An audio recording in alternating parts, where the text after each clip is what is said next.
हाय dear student, Radhe Radhe. सबसे पहले आप सभी का तहे दिल से धन्यवाद, क्योंकि मैंने जो रस चैप्टर की शुरुआत की अपने वीडियो के माध्यम से, आप लोगों को वह वीडियो बहुत अच्छे लग रहे हैं। जैसा कि हमने पिछले वीडियो में पढ़ चुके हैं, रस की परिभाषा, रस के प्रकार, श्रृंगार रस की परिभाषा, श्रृंगार रस के प्रकार और उसके उदाहरण। तो यह सभी वीडियो आपको डिस्क्रिप्शन में लिंक दी हुई है, आप लोग वहां जाकर पिछले वीडियो को देख सकते हैं। आज का वीडियो बहुत ही स्पेशल होने वाला है, क्योंकि आज के वीडियो में मैं आपको बताने वाला हूं जो 10 प्रकार के रस होते हैं, उनकी परिभाषा और उनके उदाहरण। आपको इस वीडियो में 10 प्रकार के जो रस होते हैं उनके सभी उदाहरण आपको एक ही वीडियो में उपलब्ध हो जाएंगे। तो चलिए शुरू करते हैं। तो डियर स्टूडेंट, पिछले वीडियो में मैंने आपको श्रृंगार रस की परिभाषा बताई थी, जो कुछ इस तरीके से थी कि जब साहृदय के हृदय में रति नामक स्थायी भाव का विभाव, अनुभाव व संचारी भाव से संयोग होता है, तो वहां पर श्रृंगार रस की उत्पत्ति होती है। तो डियर स्टूडेंट, आप लोगों को याद होगा कि मैंने आप लोगों के लिए बताया था कि सिर्फ आपको हर रस के सिर्फ स्थायी भाव याद करने हैं, बाकी जो डेफिनेशन है, जो परिभाषा है, वह सेम रहेगी, एक जैसी रहेगी। सिर्फ आपको स्थायी भाव बस बदलते जाना है और सभी रसों की परिभाषा एक जैसी ही रहेगी, सिर्फ आपको स्थायी भाव चेंज करने हैं। जैसे कि मैंने श्रृंगार रस में कहा कि रति नामक स्थायी भाव, उसी प्रकार से आप हास्य रस में कह देंगे हास नामक स्थायी भाव। बस आपको इतना चेंज करना है और आपकी परिभाषा एक जैसी रहेगी, यानी कि सिर्फ आपको एक बार याद करना है। जैसे कि मैंने बताया था कि रस के 4 अंग होते हैं, बस आपको अगर 4 अंग याद हो गए तो आपको परिभाषा अच्छे तरीके से याद हो जाएगी। और एक बार परिभाषा याद हो गई तो 10 प्रकार के जो रस होते हैं उनकी परिभाषा भी आप आसानी से बना सकते हैं। तो चलिए अब हम देख लेते हैं जो 10 प्रकार के रस होते हैं उनके उदाहरण। तो जरा ध्यान से देखिएगा और ध्यान से सुनिएगा और अपनी नोटबुक में नोट करते जाइएगा। तो चलिए सबसे पहले शुरुआत करते हैं श्रृंगार रस से। तो श्रृंगार रस 2 प्रकार के होते हैं, संयोग और वियोग। तो संयोग में जैसे कि मैंने आप लोगों को बताया था, जब नायक नायिका का मिलन होता है तो वहाँ पर संयोग रस होता है। तो इसका उदाहरण है पतरस लालच लाल की मुरलीधरी लुकाए, सोह करे भोहनी हंसे, देन कहे नटी जाए। तो यहाँ पर क्या हुआ था कि गोपियों ने श्री कृष्ण की बांसुरी को छुपा कर रख लिया था कि किसी बहाने से श्री कृष्ण उनसे बात कर ले। अब हम देख लेते हैं वियोग रस का उदाहरण। आंखों में प्रिय मूर्ति थी, भूले थे सब भोग, योग से भी अधिक हुआ उसका विषम वियोग। अब अगला रस है हास्य रस। हास्य रस में हमारे लिए उदाहरण है, हमें हास्य यानी कि हंसी, हमें हंसी आनी चाहिए। तो इसका उदाहरण है कहा बंदरिया ने बंदर से, चलो नहाए गंगा, बच्चों को छोड़ो घर में, होने दो हुड़दंगा। इसके बाद अगला रस आता है करुण रस। करुण अर्थात शोक। तो इसका उदाहरण हम देख लेते हैं। सब बंधुन को सोच तजी, तजी गुरुकुल को ने, हाँ सुशील सुत किमि कियो, अनंत लोक में गेह। इसमें क्या कहा गया है कि हे सुशील बेटे, तुमने सब बंधुओं की चिंता को त्याग दिया है, सब बंधुओं की चिंता को छोड़ दिया है और गुरुकुल के स्नेह को त्याग कर, मोह को त्याग कर तुम परलोक के पथिक हो गए हो। तो इसको आप लोग बार बार पढ़िएगा, आप लोगों को बहुत अच्छे तरीके से याद हो जाएगी। इसके बाद अगला रस आता है वीर रस। वीर यानी कि उत्साह, जोश। तो इसका उदाहरण हम देख लेते हैं। हमें कोई ऐसा उदाहरण चुनना पड़ेगा जिसको पढ़ने के बाद हमारे अंदर जोश उत्पन्न हो जाए। तो चलिए देखते हैं इसका उदाहरण। बुंदेले हर बोलों के मैं, हमने सुनी कहानी थी, खूब लड़ी मर्दानी, वह तो झांसी वाली रानी थी।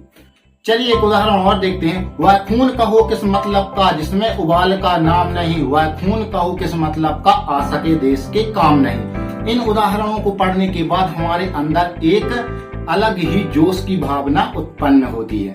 इसके बाद अगला रस है रौद्र रस। रौद्र अर्थात होता है क्रोध।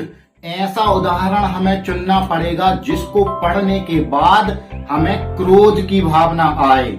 श्री कृष्ण के सुन वचन, अर्जुन क्रोध से जलने लगे, सब शोक अपना भूल कर करतल युगल मलने लगे।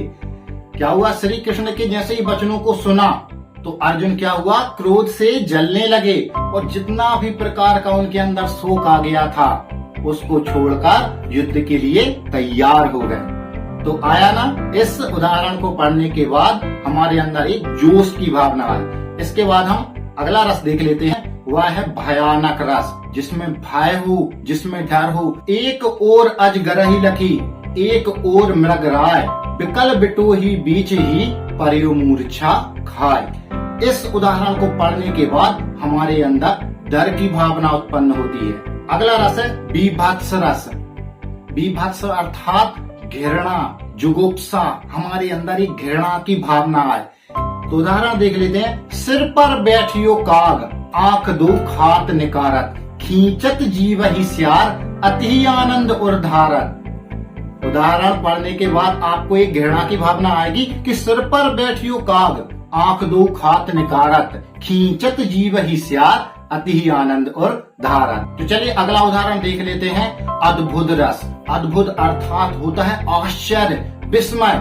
जिस उदाहरण को पढ़ने के बाद हमारे अंदर आश्चर्य की भावना आए कि अरे ये कैसे हो सकता है। तो चलिए इसका उदाहरण देख लेते हैं, बिनु पग चले सुने बिन काना, बिनु पग चले सुने बिन काना, कर बिनु करम करे विधि नाना।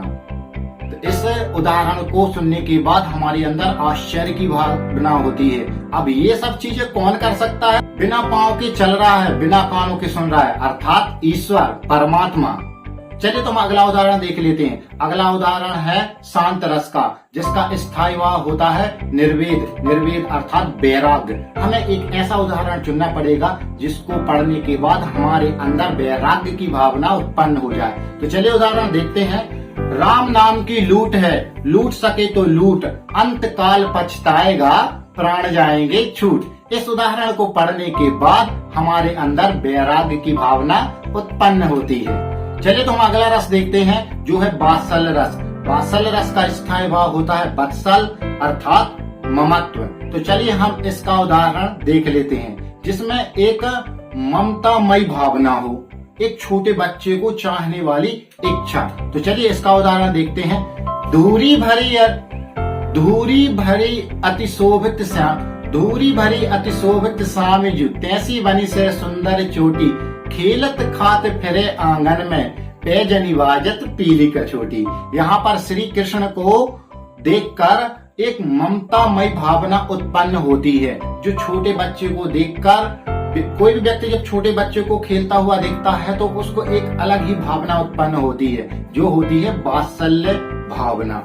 तो इस उदाहरण को पढ़ने के बाद व्यक्ति के मन में एक ममत्व यानी कि ममतामयी भावना उत्पन्न होती है। तो डियर स्टूडेंट, मुझे पूरी उम्मीद है कि आप लोगों को जो 10 प्रकार के रस थे उनके उदाहरण मैंने आप लोगों के लिए बता दिए हैं और आप लोगों को यह उदाहरण बहुत अच्छे लगे होंगे। आप इन सभी उदाहरणों को अपनी कॉपी में नोट कर लीजिए, इनको बार बार पढ़िए और जिस तरीके से मैंने पहले आप लोगों को लिए बताया कि जो 10 प्रकार के रस हैं उनकी परिभाषा को किस तरीके से बनाना है, किस तरीके से क्रिएट करना है, तो इसको आप अपनी नोटबुक में क्रिएट कीजिएगा और ये 10 प्रकार के रस आप अपनी कॉपी में नोट करिएगा और बार बार इनको पढ़िएगा और वीडियो देखिएगा। तो आप लोगों को बहुत जल्दी बिल्कुल मजे मजे में आप लोगों के लिए 10 प्रकार के रस की परिभाषा और उदाहरण याद हो जाएंगे।